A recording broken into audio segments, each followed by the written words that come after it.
All right, JJ and I are going to go one-on-one like we have throughout camp a lot. But JJ, you're new to Houston. Kind of tell us how you got here, where you came from, and how this all happened.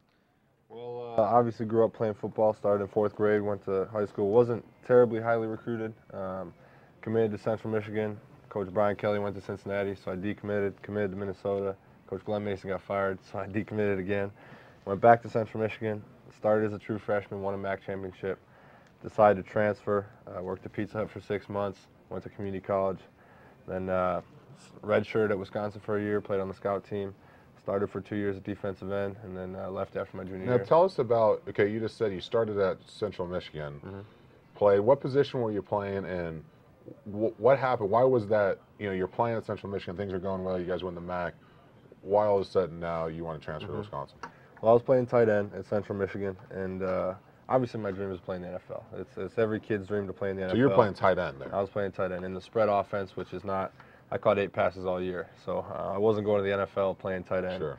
And I kind of wanted to have that go big or go home mentality, and so I decided to transfer to Wisconsin. That was really the only place I wanted to transfer to. I wasn't looking anywhere else. It was my one final shot, like, hey, if I'm going to try and do this, I'm going to try and do it all out. I'm going to make this big gamble. And my parents supported me. They were willing to pay that tuition for 1 year. I told them I'd get a scholarship after a year, stop playing football. And it was a big, big gamble, but obviously it paid off, and I'm very fast. And obviously, Coach Brett Bielema, I've had a chance to meet him a few times. I think he's a hell of a coach, and I think he's doing a lot of great things with Wisconsin. What are your impressions of him? What do you like about him? Obviously, a defensive-minded guy, young guy.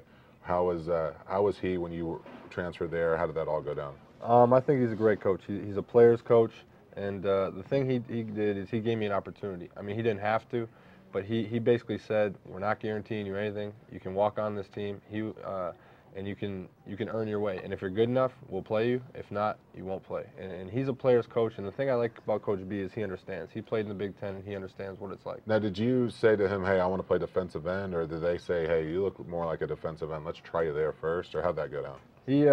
He basically said, we'll give you a shot at defensive end, and I think to be honest, it was just more for scout team reps, because we needed a guy to play scout team. And so I tried it out. I put on a little bit of weight, and really didn't know what the heck I was doing. One thing that's impressed me about you is your ability to work and to kind of grind every day. I think a lot of rookies, and I think you'll hit this too, and they come to late November when that college season's over and you're still staring at about 6 or 7 more games here, you kind of hit that wall. How is that, was it your upbringing? Was it just that kind of adversity you've gone through that kind of helped you do that? I think one of the biggest things for me is my parents. My dad's a firefighter, so obviously he's in one of those situations where he grinds it out.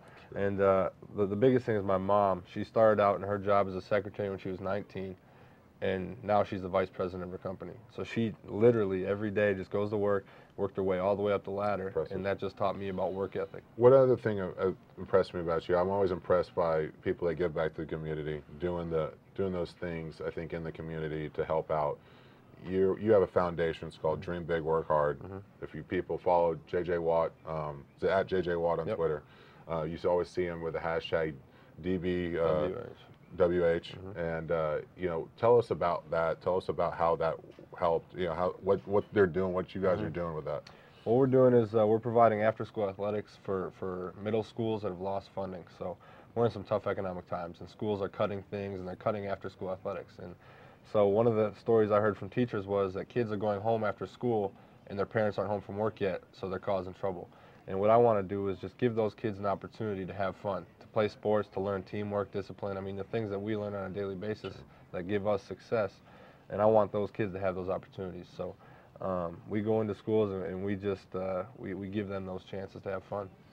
That's awesome. Personally, that was what it was all about for me after school. Doing something. I can't imagine the trouble I would have gotten in. And I think you're probably in the same way. Now let's switch gears here. You come in, obviously, like you said, you're the starter right away. How is that? How was that transition?